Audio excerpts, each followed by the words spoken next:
માનતા અને બાધામાં બહુ ફરક હો. હા હા કહું માનતા એટલે મેલડી માની કરું હું તો વાત એ પુત્ર મેલડી માની કરું હું તો વાત હું તો બારે જા ગયો ને ધન થઈ ગયો. પટેલ રમીલાબેન વિષ્ણુભાઈ, રહેવાનું સુરત, પ્રોપર મહેસાણા. શું માનતા રાખી? મેં માનતા રાખી હતી પહેલાં પરચા માતાજીના, કે મેં વિડીયો જોતી હતી માતાજીના ઘરે. મારું મન ઘરે રહેવાનું નહોતું, તો માતાજીના શ્રદ્ધાથી અચાનક જ તમારા વિડીયો આવી ગયા માતાજી. પછી મેં વિડીયો જોવા માંડી તો મને શ્રદ્ધા લાગી. પછી મારી વહુ પ્રેગ્નેન્ટ હતી. પછી મેં અહીંયા બારે જ આવી વૈભવ લક્ષ્મી પાર્ટી પ્લોટમાં 7-1 તારીખે. પછી મેં ઘરે ગઈ. પછી ઘરે ગઈને 4-5 દિવસ પછી મારી વહુને આમ કશું આવડ થઈ જાય એવું હતું. 6ઠ્ઠો મહિનો જતો હતો. પછી આ દવાખાને છોકરાને વહુ 2 દેખાડવા ગયેલા, તો ડૉક્ટરે કીધું કે તમારે દાખલ કરી દેવી પડશે વહુને. છોકરો પછી મને ફોન કર્યો કે મમ્મી આવું છે, શું કરું? કીધું ટેન્શન રાખ નહીં, માને અરજ કરી દે. મેં ઘરેથી માની અગરબત્તી કરીને માને અરજ કરીને નીકળું છું, કંઈ થશે નહીં, તું ટેન્શન નહીં રાખ. છોકરાની આંખમાં ઓસુ આવી ગયેલા. માતાજી પછી ડૉક્ટર બોલ્યા કે મેં ટાંકો લઉં છું, પણ નક્કી નહીં. અમારા લોકોને સહી બી કરાવી દીધેલી કે ચાન્સ નથી તમારે 6ઠ્ઠા મહિને. કીધું કંઈ વાંધો નહીં, તમે ટાંકો લો. તો ખર્ચો કર્યો, પછી ટાંકો લીધો. પછી તરત જ 2 દિવસ રાખી મારી વહુને. પછી 4 મહિના પછી પાછું ડિલિવરી ટાઈમે એને ઇન્ફેક્શન હતું, બહુ મોટું ઇન્ફેક્શન હતું. ડિલિવરી થાય એવી જ નહોતી. ડૉક્ટર કે તમારે ઓપરેશન કરવું પડશે. કીધું કંઈ વાંધો નહીં. તો અમે રાહ જોઈએ એના માટે. પછી ઇન્ફેક્શન પાછું અમને 20 તારીખે આપેલી ડિલિવરીની તારીખ. તો છોકરો કે મમ્મી 20 તારીખે જવાનું છે. મેં કીધું કંઈ તારે જવાની જરૂર નથી છે, મારી મા હાજર જ છે મારા. મને માતાજી 2 વાર સપનામાં આવ્યા, 1 વાર રૂબરૂ તમે હસો એવી રીતે. મારું ઓપરેશન હતું, મને ગરમી લાગતી હતી. તો માતાજીને ખાલી નામ જ દીધું, મા હસતા હસતા મારા ઘરે આવ્યા અને તરત લાઇટ બી આપી દીધી. પછી વહુને ઇન્ફેક્શન પછી 20 તારીખ આપી. મેં છોકરાને ના પાડી, કીધું 20 તારીખે તારે જવાની જરૂર નથી, મેં માને મોર કરી દીધી છે. તો 20 તારીખે પછી ના પાડી. પછી અમે 4-5 દિવસ રાહ જોયા. 25 તારીખે માતાજીએ ખુદ અમને ડિલિવરી નોર્મલ કરાવી દીધી. ઇન્ફેક્શન બી ગાયબ થઈ ગયું અને ડિલિવરી બી નોર્મલ થઈ ગઈ. ડૉક્ટર બી બોલ્યા કે ઓપરેશન કરવું પડશે.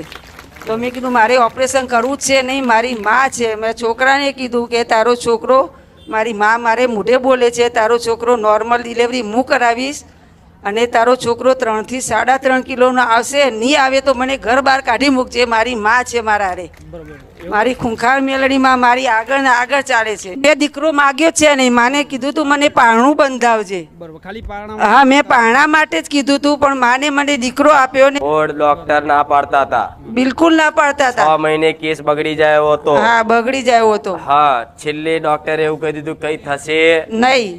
છેલ્લે સુધી એવું કહેતા છેલ્લે સુધી છેલ્લે સુધી અમને તારીખ બી આપેલી. પણ તારો વિશ્વાસ એક મારા નામ પર હતો પૂરેપૂરો. માં મારી ખુખાર મેલડી બેઠી છે, હા, ચિંતા કરવાની જરૂર નથી. મેં દીકરાને એટલું બી કીધેલું કે તારે 3 થી 3.5 કિલોનો છોકરો આવશે અને નોર્મલ ડિલિવરી થશે. નહીં થાય તો મને ઘર બહાર કાઢી મૂકજે. મારી મા આગળ જ છે મારા, ગેરંટી આલે. હા, અને છોકરાનું નામ બી તમારે પાડવાનું છે. મારો બહુ હરખ છે. કોઈ વાંધો નહીં. છોકરાનું નામ મેં આલ્યો છે, તો તમે જાતે કીધું કે માં નામ પાડજે, તો આનું નામ જલ્દી પાડ દઉં. તમ કે ટાઈમ બહુ હશે, ટાઈમ બહુ ગાદીને થાય છે. તો આનું નામ જોઈ લઉં.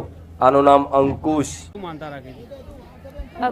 મારી બેબીની ડિલિવરી હતી, તે ઓપરેશનનું કહેતા હતા ડૉક્ટરો. તે મેં એવી માની કે મારી બેબીની ડિલિવરી નોર્મલ થવી જોઈએ, કોઈ ઓપરેશન થવું જોઈએ નહીં. માં ખુખર મેળવી ડગલો મેં કંઈ આગળ રહેજો માં, તે મારી બેબીની ડિલિવરી નોર્મલ થઈ.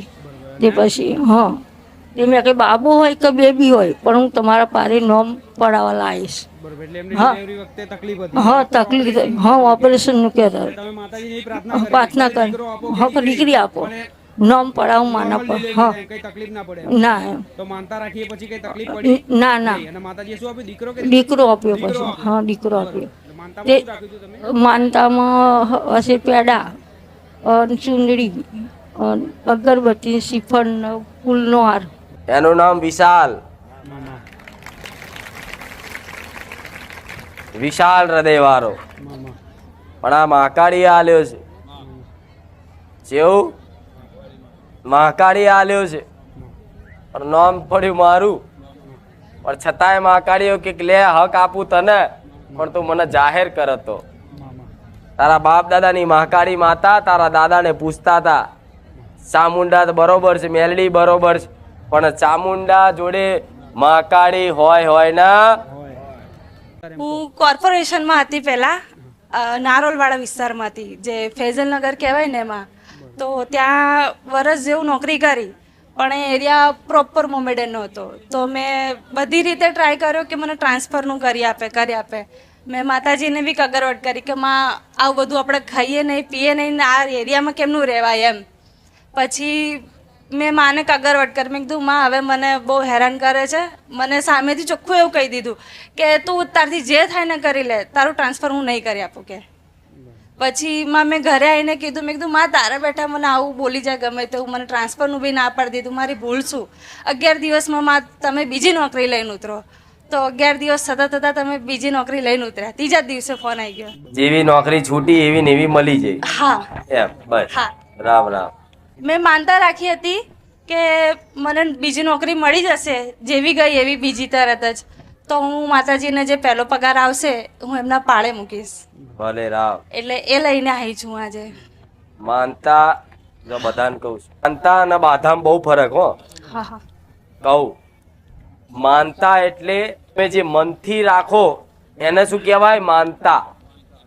અને બાધા કોને કે જ્યારે કોઈ ભુવાજી હોય, કોઈ માતા હોય, એ તમને બાધા આપે કે જા ભાઈ તારી નોકરી મળી જાય, તારું ટ્રાન્સફર જે જગ્યાએ જોઈએ છે થઈ જાય, એ દાડે પહેલો પગાર તું મારા પારે મેળજે, આવું જે કે ને એને બાધા આપી કહેવાય.